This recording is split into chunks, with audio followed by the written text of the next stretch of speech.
so glad to have you in the course right now.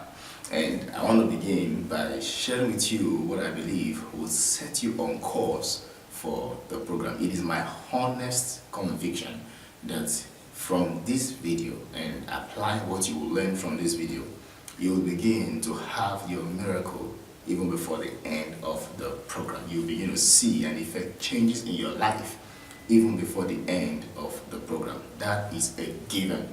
Okay, and I want to begin by talking about a young man by the name, when he was young and then throughout his life he had a lot of difficulties. Now, his name was Job. Now, as I grew up as a little boy, what I learned about Job, or what I only heard about Job, was the fact that he was a man who suffered badly. In fact, my parents, when they wanted to describe somebody who was getting involved with something that was going to land him in trouble, they would say that the person would suffer more than Job.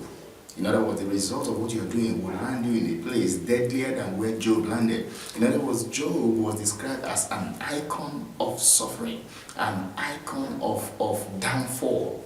But when I studied through the scripture, I discovered that this man Job was described to us as a righteous man. Think about it. Somebody who was introduced to us as a righteous man becomes an icon of suffering. You know, it brings to mind the fact that just because a man is righteous, just because a person is a Christian, does not make them immune from trouble. Job was such a righteous man that God boasted about Job. He said, "Have you seen my servant Job?" But then, this same Job found himself in trouble. In fact, he found himself in deep trouble. So deep a trouble that his beloved wife once said to him, "Honey, just curse God and die." In other words, as far as she was concerned, as far as she could see, there was nothing left for Job to be living for again. As far as she was concerned, Job was better dead than alive. His case got that bad, even though he had been introduced to us as a righteous man. You know, sometimes things go beyond our control. Things happen so fast, we can't even tell where they began to get wrong from. And we begin to wonder, what is all this? And that's why I said, that's one of the reasons why people end up taking their lives, because they get finally tired of a situation that they seem not to have control over. And I'm so glad that you are here, because I'm going to show you exactly how you can really have control over your life and produce results in your life beyond your wildest dreams. Good to note is the fact that this same Job, who was described to us as a man who suffered so badly, the Bible records in Job 42 that this Job ended big. He ended greatly. In fact, the Bible says that God blessed the latter days of Job more than his early days, so much that he had twice of virtually everything that he had before trouble struck. He ended up bigger and better than he began. And that makes the man very interesting to me. That makes his story very inspiring. You know, when you study success stories, when you study about people's biographies and autobiographies, it is important that you find out how the man ended. Because if you learn about somebody's success at age 30, but this same person ends up at age 60 a failure, or ends up at age 60 and he died sick, or at age 60 he died broke, you don't want to follow that person's story. You don't want to follow his path, because you might as well begin well to end up where he ended. So I am particularly interested in Job's story because he ended well. He ended beautifully. And I began to search the scriptures to find out those things that Job knew and those principles that he put to work that got him where he got to. In fact, I discovered that Job himself said, let me read something that he said to you. All right, turn with me now, the book of Job. Job was talking. He said, "As I was in the days of my youth, when the secret of God was upon my tabernacle." He said, "As I was in the days of my youth, when the secret of God was upon my tabernacle." In other words, this guy is telling us his story. He said, from the days of his youth, the secret of God have been upon his tabernacle. In other words, he says he knew certain deep truths about God that others may not have known. He knew some things about God that his neighbors may not have known. In fact, he knew some things about God that his wife may not have known. And these secrets, obviously, are the reasons why he turned out to become a prosperous man. These secrets are the reasons why Job became a big man in the first place. Now, when trouble struck and he lost everything that he had, in fact, Job's loss was so phenomenal. In business, the business coaches will advise an investor to diversify his portfolio. They say invest in A, invest in B, invest some in C, so that in case something goes wrong with A, you have B and C left. If something goes wrong with B, you have A and C. If something goes wrong with C, you have A and B. Just make sure that everything is not in one basket. Now, let us assume that Job heeded their advice and he had all his investment in different portfolios. He had camels, he had oxen, he had different portfolios of investment.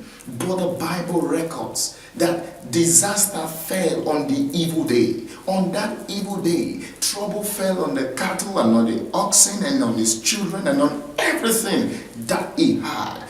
Yours might not just be an evil day, it could even be an evil week. A week where Monday to Sunday seems to be full of trouble. It looks like this week the devil has made your life and your matter is concerned. It might even be an evil month from the very first day of the month or the first week of the month, day in, day out, week in, week out, trouble upon trouble. Your life may have been described as trouble heaped upon trouble. It could even be an evil year where from January, where you came in with lots of hope for the year, but things began to get bad. Things began to get bad. Things went from bad to worse and from worse to worse until you are almost giving up. Listen and listen. I am so glad that you have come to the right place. This is not a place where people will give up. This is not a place for people who will give in. Job had trouble all over in one day. He lost all that he had labored for. He lost all that he was living for in one day. But like Job, listen, like Job, you don't have to give up. You don't have to give in. It happened for Job. In fact, his was more intense because it was all in one day. Many people would not have survived that day, but not Job. Why? Because he had access to divine secrets. He had knowledge of the secrets of God. Listen to me. Your life is only to the extent and the quality of the secret of God that you know. Your life is only as beautiful as the secret of beauty you have discovered. Your life is only as prosperous as the secret of prosperity you have discovered. You will live in health to the extent of the secrets of health you have learned. And yet, in this course and program, I'm going to be revealing most of those secrets to you. Secrets that you can begin to apply even today and change your life and that of all those around you forever. I mean, you can change your fortune. And I am so happy for you. I'm excited about that for you. Okay, now what are those secrets that Job knew? What are those things Job knew and applied even while he was at the bottomless pit of trouble? What are those things, those principles that Job knew and applied? Remember, the Bible says that God's people perish, they are destroyed for lack of knowledge, not because the devil is strong. Listen, the devil never wins any challenge, any contest, or any situation over a child of God because he's more powerful or because he's smarter. He wins by strategies. He wins by playing on the ignorance of the child of God. And that's why men may suffer and even perish and die. But thanks be to God, here I'm going to dispel so much of ignorance and I'm going to inject you with the necessary information that will turn your world around. So what are those secrets that Job knew? What are those secrets he knew that differentiated him from the rest of his world? What did he know that his wife didn't know? Because obviously she didn't know certain things that he knew, and that's why she suggested that he took his life. Okay, but what did he know that she didn't know and others around him didn't know? Job chapter 22, and I'm reading verse 28. Job 22 and verse 28. It says, "Thou shalt also decree a thing, and it shall be established unto thee, and the light shall shine upon thy ways." It says, "Thou shalt also decree a thing, and it shall be established unto you, and the light shall shine upon thy ways. Think about it. Think about it. If a man knew that he had the power to decree a thing and have it established, would he think about taking his life? Would he listen to the advice of an ignorant wife who said, honey, end it all right now? No, Job had no reason to end it all because he knew something about changing deadly situations. He knew something about changing chronic situations that his wife didn't know. He called it a secret of God. It is a secret of God that you who is listening and watching right now, you are able to decree a thing. You have the opportunity to decree a thing. You have the opportunity to decree a situation. You have the opportunity to decree a word. You have the opportunity to decree a condition. You have the opportunity to decree a thing, and it shall be established unto you. There is no clause. There was no clause given. He didn't say if you are nice enough and decree a thing, then it will be established. He didn't say if you know how to talk too much and decree a thing, it should be established. He didn't say if you have the talent or the gift to decree things, then it will be established. He said no, there was no clause. He said, thou shalt decree a thing. You shall decree a thing. You shall speak forth a thing, and it shall be established unto you. What does it mean to be established? It means to be confirmed. It means to be certified. It means to be agreed upon. Come on. Jesus said, whatsoever you, not God, whatsoever you, not the pastor, whatsoever you declare to be unlawful, whatsoever you bind on earth shall be bound in heaven. Whatsoever you lose on earth shall be loosed in heaven. What does that mean? It means that the key is in your hand. The choice is yours to make. Okay, you have been in this situation for so long, it doesn't appear like there is a change. Have you ever dared to decree your change? Have you ever dared to speak forth your answer? Have you tried? The chances are you haven't. Job is telling us, he said, I knew a secret. One of the secrets I knew about God is that if I decree a thing, it will be established unto me. Listen, not unto my neighbor. I don't care about my neighbor now, but me. I can decree a thing and it can be established unto me. What a news. What a secret to know.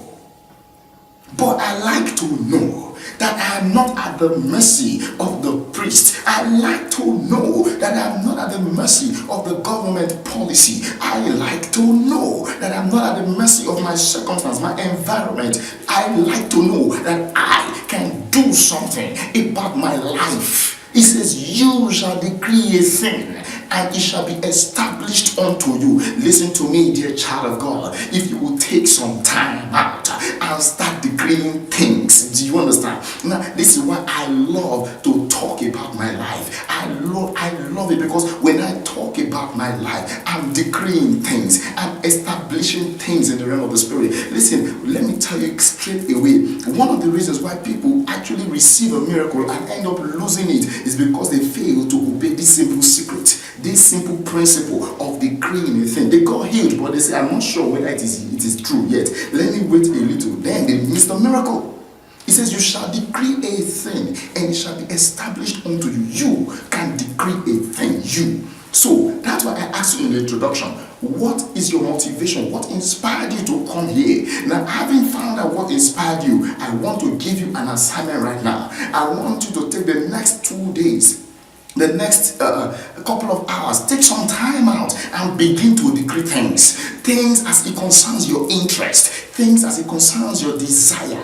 Begin to decree things, and listen to me, child of God, as you speak them forth, as you decree them, they will be established in the realms of the spirit, and it will take a matter of time. You will start seeing them happen in this world. You start seeing them established unto you in this world. It says you can decree a thing, and it shall be established unto you. Have you decreed anything yet? Before you called the doctor, did you decree anything about your body? Before you went to borrow that money, did you decree anything about money coming to you? Did you decree anything about the bills being paid? Did you decree anything about the business situation? Listen, you can decree a thing and it shall be established unto you. It shall be established unto you. Remember, Jesus added his voice and said that whatsoever you bind on earth shall be bound. You get heaven's support. Heaven, you see, that's the reason many people are asking heaven to respond, heaven to answer, but heaven cannot answer because they have not given heaven the key. They have not keyed heaven in. When you decree a thing, you key heaven in. When you decree a thing, you give angels assignment. Listen, when you decree a thing, you make things begin to happen. Until you decree a thing, nothing will happen. So begin today. Begin right now and start decreeing things as it concerns your desires and interests. Decree things as it concerns your family. Decree things for your education. Decree things for your relationship, your business, and whatsoever you may be interested in. Start now. Decree things. Begin right now. Start decreeing things. You say you can decree a thing. It doesn't mean you should decree just one. You can decree 10 things and have 10 things established unto you. You can decree 5 things and have 5 things established unto you. The question is, how many things do you need established now? Listen, to establish means to confirm. It means to settle. If your life is not settled, it's because you're not decreeing anything yet. Begin decreeing things and your life will be so settled, I guarantee. I want to give you that assignment. The first assignment on this course, you are going to begin right now to decree things. Decree things. And I want you to write down those things you are decreeing because they will come to pass. I'm telling you, they will happen before your very eyes. Decree a thing, and in the next video I will show you some more about what more you can do as you decree things. But until then, expect a miracle, and I'll see you again. Bye for now.